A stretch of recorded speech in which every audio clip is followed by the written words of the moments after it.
Hello, Miss. Good afternoon. Morning. Hello. Okay, thank you for taking time. Let me introduce myself first. My name is Nadia and I'm with my friend Rifa Idato. We are an English education students from Universitas Islam Negeri Sunan Gunung Jati Bandung, located in Bandung City, Indonesia. This interview is for an assignment in my critical academic listening course. I'm sorry if my English is not good, but I hope you can understand what I said. So, Okay. could you please introduce yourself first? Okay. Hi, I'm Miss Joanne. I am an English teacher teaching in one of the primary school in Malaysia. So this year will be my 4th years of teaching. Okay. What subject do you teach?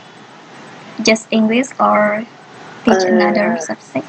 Yeah, my option is English. So basically, I only teach English in my school. Okay. And what grade level do you teach? Is it elementary school students or high school students?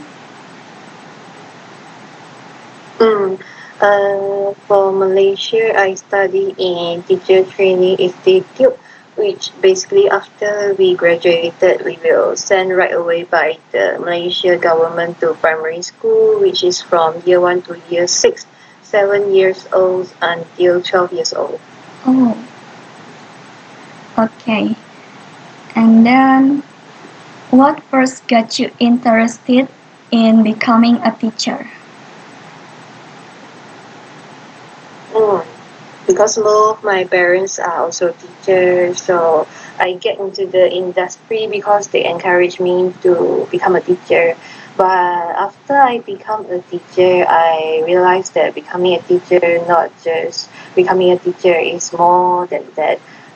Because how you influence the kids and then how you touch the heart. Because it's very magic that the kid or the children, they can feel that you love them or you really want them to learn and then you want to influence them. So I like the rapport and interaction among teacher and pupils, which is more than just teacher and pupils relationship. Okay. What was your experience like during your education or teacher training? Can you tell us the story?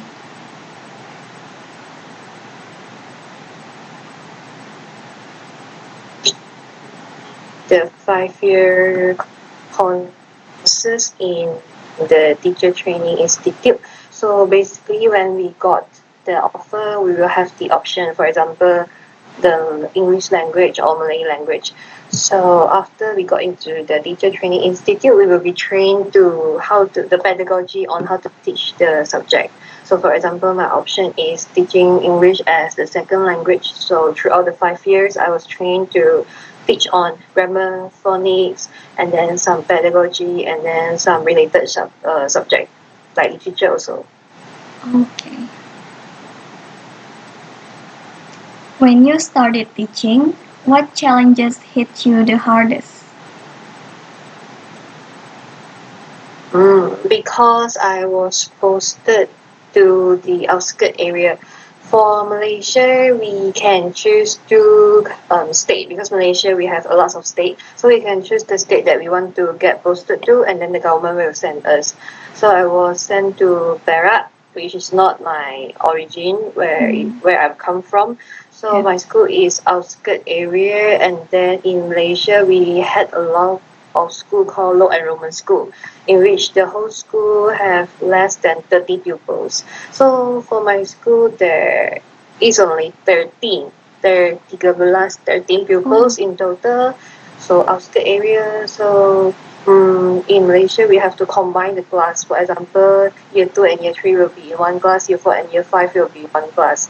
So in the same class, they will use the different textbook, but we have to teach in the same periods. So the time allocated is different because in normal school, the year 2 and year 3 will be in separate class. But for my school enrollment, they are in the same classroom. So for the time allocated for one period, for example, 30 minutes, they will share the 30 minutes. Sometimes it's unmanageable. When I go to the school, I was a bit culture shocked because this is the first time I encounter such a less amount of people in the whole school and then combined class. But eventually is I get used to it and then I can adapt myself into the environment. Okay. How did you usually deal with those challenges?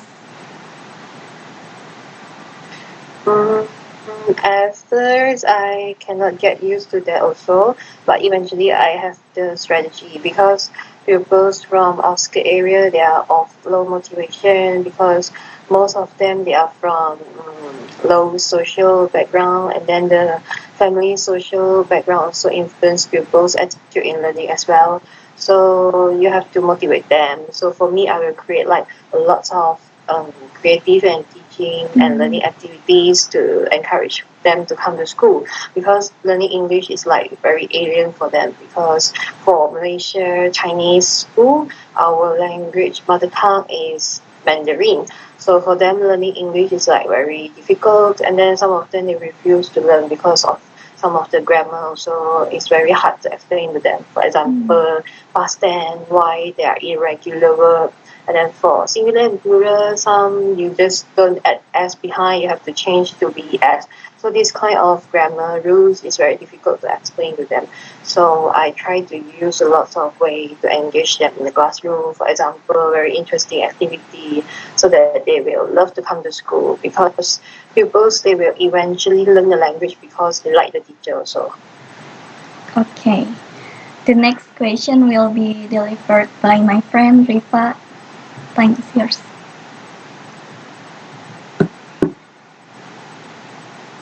Okay, we will. I will next question for you, Miss. Okay, out of everything about being a teacher, what do you enjoy the most? Ah, I personally enjoy to see the improvement in my pupils. So, for example, when I start to teach them English, they might not be able to spell very easy vocabulary. But maybe after like 1 month, during when I give them spelling, they can get like around 2/10, and then they volunteer to stay back after school to practice the spelling. For me, become a teacher, the most difficult is not like to teach them the knowledge because everyone can teach the knowledge. I think the most challenging part is to change the attitude because it's very difficult to influence people to change the attitude. But once as a teacher, we can influence them to change the attitude towards learning. Like they think that oh, they learn to improve their knowledge or to improve themselves. So it will become different. So I like to see the improvement of attitude in my pupils actually. Okay, thank you for the answer. Next, is there a moment from your teaching journey that still stick with you because it was so memorable? Mm, memorable. Probably when there is one pupil that he refused to open his mouth when I first encountered him when he just entered the school 7 years old. And then he was a bit no other teacher can make him speak, but I teach him English and then after I teach him with patience, after 2 months he will stand in front of the staff room and wait for me every time I give. So I feel personally like oh okay I successfully changed the attitude of the pupils and then he's only willing to speak during my lesson. So for me, become a teacher is like you just have to put in more patience because basically the children they will understand. Yes. Okay. Next, looking back from the beginning until now, what changed the most in the way you teach? What changed the way I teach? Is it? Yes. Um, my pupils, maybe to cater to the different personality, because some people they are more to visual, some people they are more to talk and talk, some people they are more to audio, so you have to cater to the personal needs of the pupils. Oh, okay. Next, wait. Are there any habits or go-to tricks you always rely on in the classroom? Sorry, is the Are question? there any habits? Uh, are there any habits or go-to tricks you always rely on in the classroom? For me, every time I start the class, I will write the learning objective on the board first. For example, I will write learning objective. By the end of the lesson, pupil will be able to spell 2 out of 7 vocabulary of the unit. So the pupils will understand what am I going to teach them today, what are they going to achieve today. And then in case till the end of the lesson, some of the people they still cannot achieve the learning objective, so I will wrap up the lesson or give them worksheets to complete at home, or I will tell them, okay, never mind, we will continue next lesson, so that they are clear that today what are we going to learn. So this give a specific guideline for me and also the pupils. Okay. Is the wait. For me, I like spelling as part of my teaching because it's like a drilling part. Because spelling at the same time, but we have to give spelling based on context. For example, today we are teaching on food, so the spelling must be based on the text. We cannot like give spelling just random words that we want them to learn. I personally agree that spelling based on context that we are teaching is very good, just not random giving spelling, because there are lots of research that proven that spelling with context can eventually help pupils master more on the text and also the vocabulary. For me, I personally like spelling as one of the assessment in the classroom, for example, to see whether they understand or whether they can spell the words or not. Because when we teach one unit, definitely there are some new vocabulary that they have to master. So spelling is my favorite activity lah.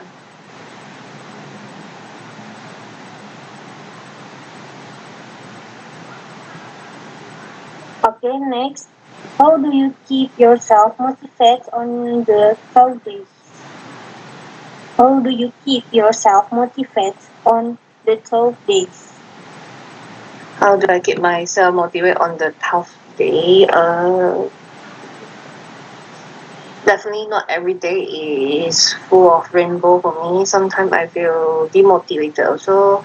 But what reminds me is I am a teacher and I have responsibility and pupils are my responsibility. So no matter what personal thing that happened to me or issues, I will just take a deep breath before I go into the class and then thinking that pupils are waiting for me to teach them. Okay. Okay, the last question.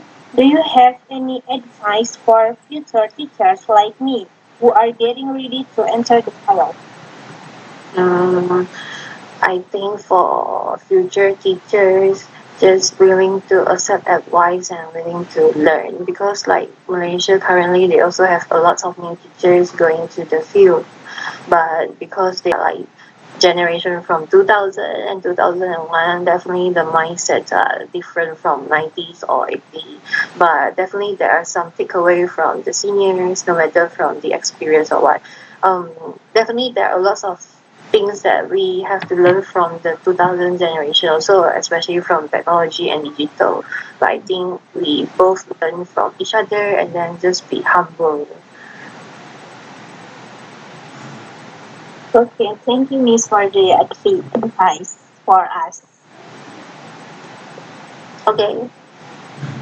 Okay, Nadia. Thank you so much, Miss, for taking time. And I'm really happy to know you because it's hard for us to find foreign teacher. I think I hope you get well soon, Miss. Okay. Thank you, sir. Thank you. Thank you, Miss. Welcome. Dadah. Bye-bye. Bye-bye. Happy nice day. Happy nice day. Okay. Bye-bye. Bye-bye.